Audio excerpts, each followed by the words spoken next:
नमस्कार विद्यार्थी मित्रांनो. इन्फिनिटी पोलीस भरती या यूट्यूब चॅनलवरती मी गोपाल सेंदाने आपलं सहर्ष स्वागत करतो. विद्यार्थी मित्रांनो, आजचा विषय अतिशय महत्त्वाचा आहे. व्हिडिओ अतिशय महत्त्वाचा आहे, शेवटपर्यंत नक्की बघा. बघा विद्यार्थी मित्रांनो, बरेच विद्यार्थी पोलीस भरतीची वाट बघत होते. पोलीस भरती आली आणि तशी आता निघूनही गेली. बघा विद्यार्थी मित्रांनो, आता याच्यामध्ये बऱ्याच महाराष्ट्रातील माझ्या विद्यार्थी मित्रांना अपयश आलेले आहे. बघा काही काही विद्यार्थी फक्त 1 मार्कावरून त्यांची निवड झालेली नाही, काहींची 2 मार्कावरून निवड झाली नाही, काहींची 3 मार्कावरून निवड झाली नाही. बघा असे विद्यार्थी आहेत भरपूर, की त्यांचं ग्राउंड एकदम चांगलं असताना थोड्या मार्कावरून त्यांचं मेरिट हुकलेलं आहे. असे बरेच महाराष्ट्रातील अपयशी विद्यार्थी आहेत. बघा आता या विद्यार्थ्यांनी नेमकं कुठल्याही प्रकारे खचून न जाता पुन्हा एकदा जोमाने तयारी करायची आहे. आता त्या संबंधीचीच आपण सविस्तर एक स्टेप बाय स्टेप आपण प्लॅनिंग बघणार आहोत या व्हिडिओच्या माध्यमातून. बघा तुम्ही ऑलरेडी तयारी करत आहात, खूप चांगल्या पद्धतीने करताय. फक्त 1 ते 2 मार्कामुळे तुमचं अगदी पोस्ट राहिली असेल, तर तुम्ही बघा हीच तुमची खरी सुरुवात आहे असं समजा. ओके. बघा आता याच्यामध्ये लक्षात घ्या, आता 1 मार्काचा कमबॅक. ओके. आता 1-2 मार्कांनी बरेच विद्यार्थी मित्र या ठिकाणी राहिलेले आहेत. आता याच्यामध्ये बघा, हे तर आता खरं तर अपयश नाही, हे तुमच्या यशाची सुरुवात आहे. ओके. त्याच्यामुळे तुम्ही कुठल्याही प्रकारे नाराज न होता पुन्हा एकदा जोमाने तयारी करायची. पुढच्या वेळेस तुमची नक्की 100% तुमची पोस्ट असणार आहे. लक्षात घ्या. बघा आता पुढच्या भरतीसाठीची जी काही स्टेप बाय स्टेप प्लॅनिंग आहे, आपण ती या व्हिडिओच्या माध्यमातून बघणार आहोत. व्हिडिओ शेवटपर्यंत नक्की बघा. बघा विद्यार्थी मित्रांनो, आता याच्यामध्ये आपण एक मी मगाशी तुम्हाला सांगितल्याप्रमाणे बघा, आता जे विद्यार्थी कोणी 1 मार्कावरून राहिलं, कोणी 2 मार्कावरून, कोणी 3 मार्कावरून राहिले. आता या विद्यार्थ्यांनी बघा, तुम्ही हारला नाहीत. तुम्ही ऑलमोस्ट सिलेक्टेड आहात. हे पहिले तर तुमच्या माइंडमध्ये तुम्ही सेट ठेवा. ऑलरेडी तुम्ही सिलेक्टेड आहात. फक्त तुम्हाला एक थोडीशी आता पुशअपची गरज आहे. ओके. आता याच्यामध्ये तुम्ही डायग्राममध्ये बघू शकता. तुम्ही सुरुवात बघा अगदी शून्यापासून इथून तुम्ही सुरुवात केली होती. तुम्ही सुरुवात करत असताना तुम्ही साधारणतः एवढा टप्पा तुम्ही गाठला 99%चा. फक्त एक छोटासा एक कुठेतरी तुम्हाला एक अपयश आलेलं आहे. ओके. तुमची एक मिस्टेक झालेली आहे काही प्रश्नांमुळे. बऱ्याच विद्यार्थी मित्रांना तर अगदी जो प्रश्न चुकलेला आहे तो तर आता डोळ्यासमोरून जातच नाही, की हा एक प्रश्नांची तयारी मी केली असती तर मी आज भरती झालो असतो.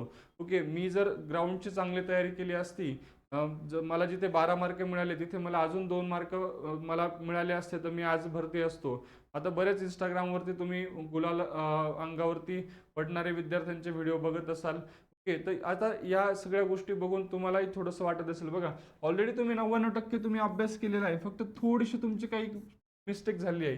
ह्या मिस्टेक्स आता पुढच्या वेळेस कशा होणार नाहीत, या अनुषंगाने तुम्हाला आता प्रयत्न करायचे आहेत. लक्षात घ्या. बरोबर. आता बघा, जो इतका जवळ येतो तो पुन्हा नक्कीच जिंकतो. लक्षात घ्या.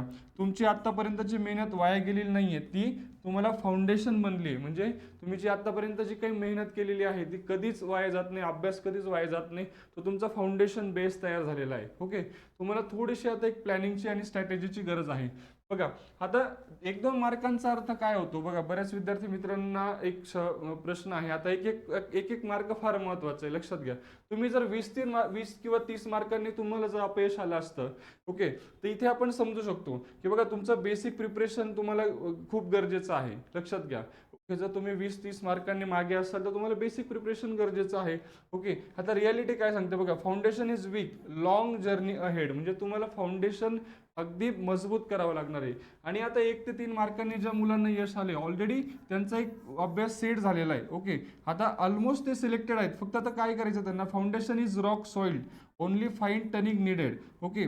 Guaranteed selection next time. म्हणजे तुम्हाला पुढच्या वेळेस नक्कीच तुम्हाला यश मिळणार आहे. लक्षात घ्या. फक्त तुम्हाला स्ट्रॅटेजी आणि प्लॅनिंग आणि अभ्यास आणि अभ्यासामधलं सातत्य हे फार तुम्हाला महत्त्वाचं आहे.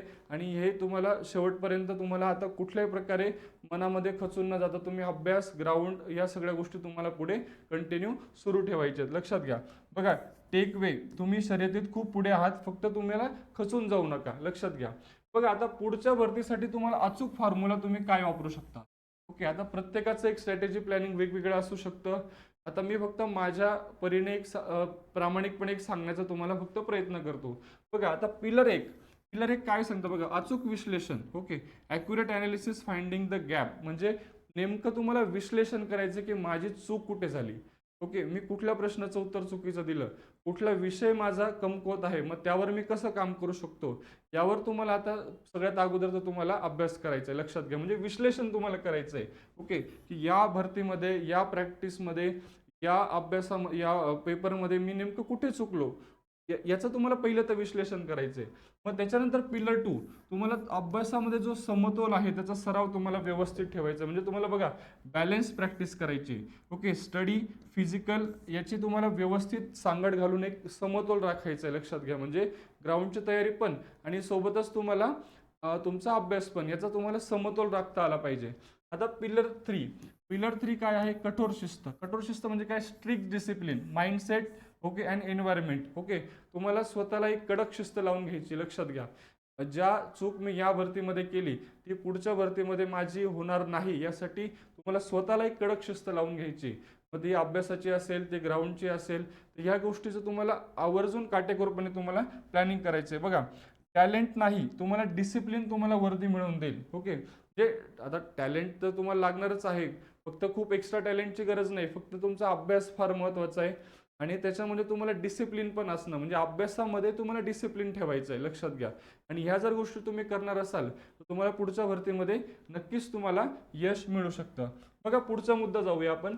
आता स्वतःचा प्रामाणिक ॲनालिसिस करा. लक्षात घ्या, हा मुद्दा फार महत्त्वाचा आहे. तुम्ही स्वतःचा प्रामाणिक ॲनालिसिस करणं फार गरजेचं आहे. तुम्ही कुठे कमी पडलात हा प्रश्न पहिले तुम्ही स्वतःला विचारा. लक्षात घ्या, की मी कुठे कमी पडलो, माझ्या काय चुका झाल्या, मी कशा पद्धतीने अभ्यास केला पाहिजे होता. ओके, या 1-1, 2-2 मार्काचं तुम्ही व्यवस्थित ॲनालिसिस करा. कुठे कमी पडले, कुठे कमी मार्क पडलेत मला, कुठला विषय वीक आहे. ओके, तर तुम्ही कुठे कमी पडलात याचा स्वतःचं तुम्ही ॲनालिसिस करा. त्याच्यानंतर बघा, मग लेखी परीक्षा, रिटन एक्झाम जी आहे त्याला तुम्ही focus on weak subject. Okay, म्हणजे जो विषय तुम्हाला कठीण जातोय, त्याच्यामध्ये मग तुम्हाला मॅथ रिझनिंग असेल किंवा काही मुलांना मराठी कठीण जातो, तर त्या वीक विषयावरती तुम्हाला पहिल्यांदा फोकस करायचा आहे. ओके, तो वीक विषय जो आहे त्याच्यावर तुम्हाला अगोदर काम करायचं आहे. त्याच्यानंतर बघा, मैदानी चाचणीमध्ये जे काही फिजिकल आहे, ओके, त्याचा स्टॅमिना आणि टेक्निक फार महत्त्वाचं आहे. लक्षात घ्या, स्टॅमिना पण तुम्हाला बिल्टअप करायचा आहे, त्यानंतर तुम्हाला टेक्निक पण वापरायचं आहे. मग तुम्ही मैदानी चाचणीमध्ये सुद्धा तुम्ही प्रॉपर पद्धतीने ॲनालिसिस करून तुम्ही प्रॅक्टिस सराव तुम्ही सुरू ठेवू शकता. लक्षात घ्या.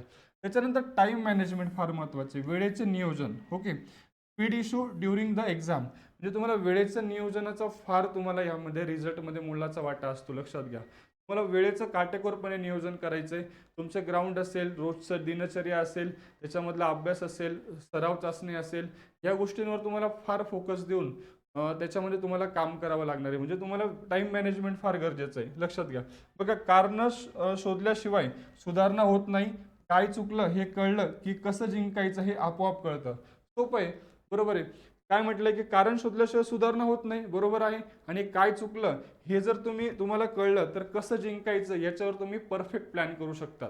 ओके, त्यामुळे तुम्ही स्वतःचं एक ॲनालिसिस करणं फार गरजेचं आहे.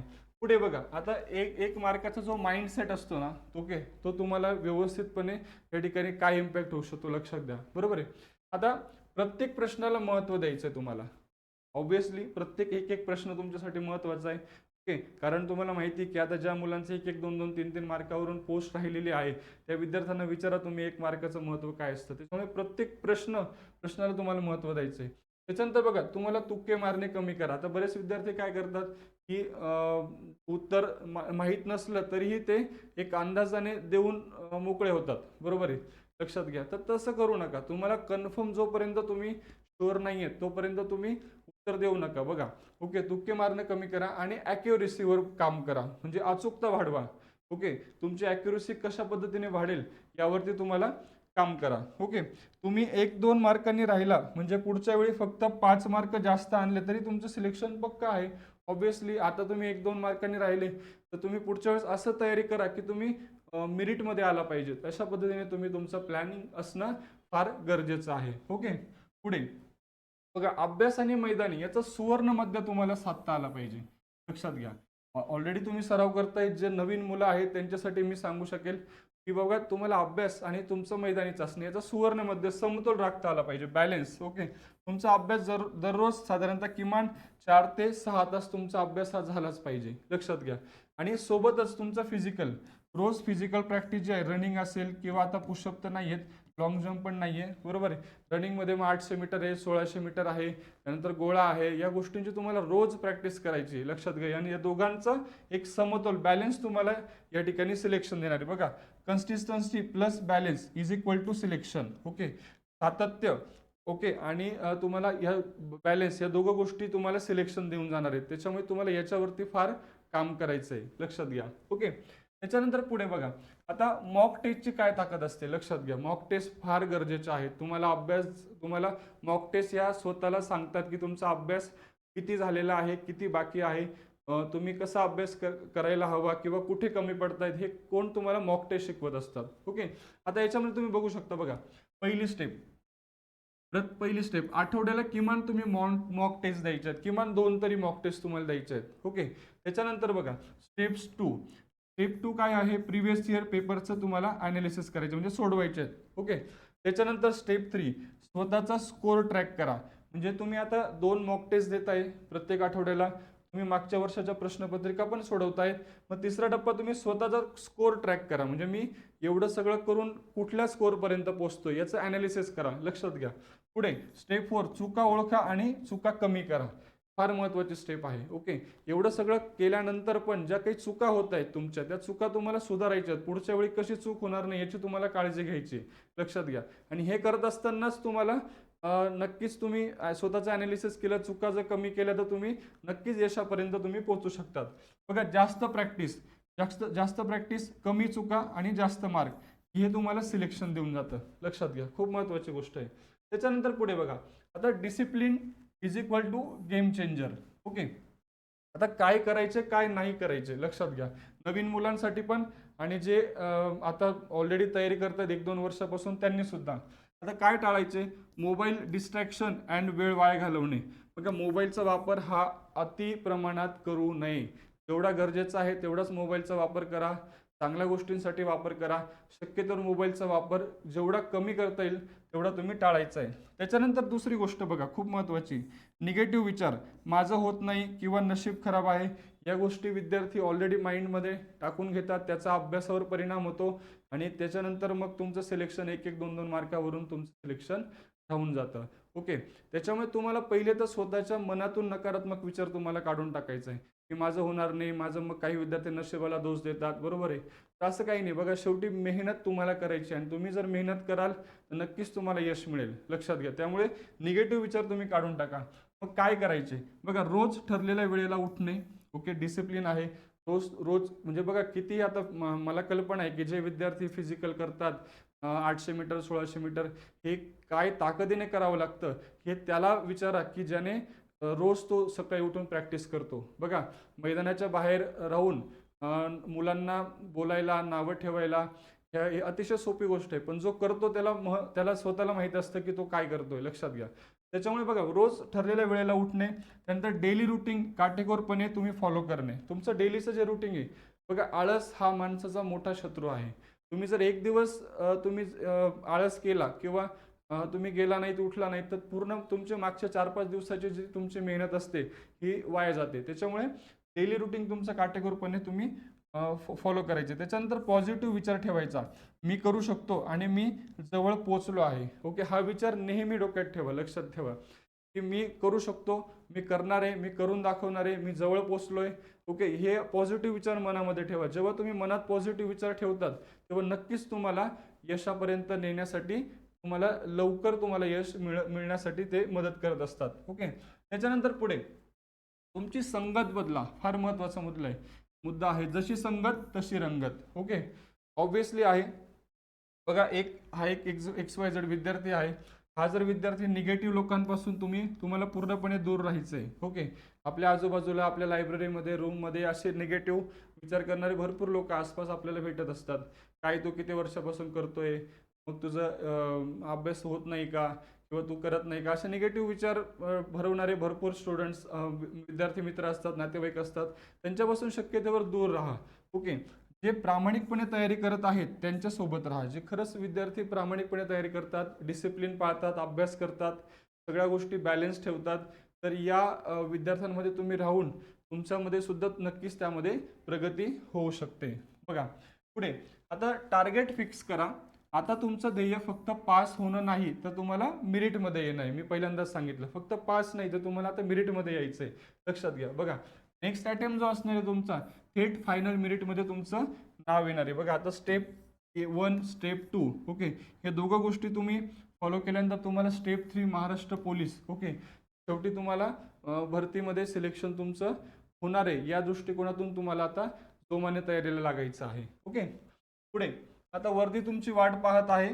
1 मार्कांनी राहिलेल्या विद्यार्थ्यांनी पुढच्या वेळी टॉपर बनत असतो. म्हणजे 1-1, 2-2, 3-3 मार्कांनी राहिलेले विद्यार्थी नक्कीच पुढच्या वेळी टॉपर होत असतात. त्यामुळे पॉझिटिव्ह विचार मनामध्ये ठेवा आणि पुन्हा एकदा जोमाने तयारीला लागा. आगामी खूप चांगली भरती येण्याची शक्यता आहे. बघा ज्याने अपयश पाहिलं आहे तोच खरा अधिकारी बनतो. तुमचं स्वप्न अजून जिवंत आहे. पुढच्या भरतीत रिझल्ट लागेल तेव्हा तुमचं नाव त्या लिस्टमध्ये असणार आहे हे आत्ताच ठरवायचं आहे तुम्हाला. ओके तुम्हाला पुढच्या लिस्टमध्ये तुमचं 100% नाव आहे हे आत्ताच तुम्ही डोक्यामध्ये फिट करून घ्या. त्या दृष्टीने तयारीला लागा. ओके नक्कीच तुम्हाला या गोष्टीचा तुम्हाला फायदा होणार आहे. ओके तर अतिशय महत्त्वाची माहिती आपण या व्हिडिओच्या माध्यमातून बघितली. विद्यार्थी मित्रांनो पुन्हा एकदा तुम्हाला सर्वांना आगामी भरतीसाठी खूप खूप शुभेच्छा. या सर्व गोष्टी तुम्ही काटेकोरपणे पालन करा, फॉलो करा. नक्कीच पुढच्या भरतीमध्ये तुमचं सिलेक्शन होईल. अशाच माहितीपूर्ण व्हिडिओसाठी चॅनलला नक्की फॉलो करा. व्हिडिओ आवडला असेल तर लाईक करून आपल्या मित्रांना नक्की शेअर करा. भेटूया पुढच्या व्हिडिओमध्ये. तोपर्यंत धन्यवाद.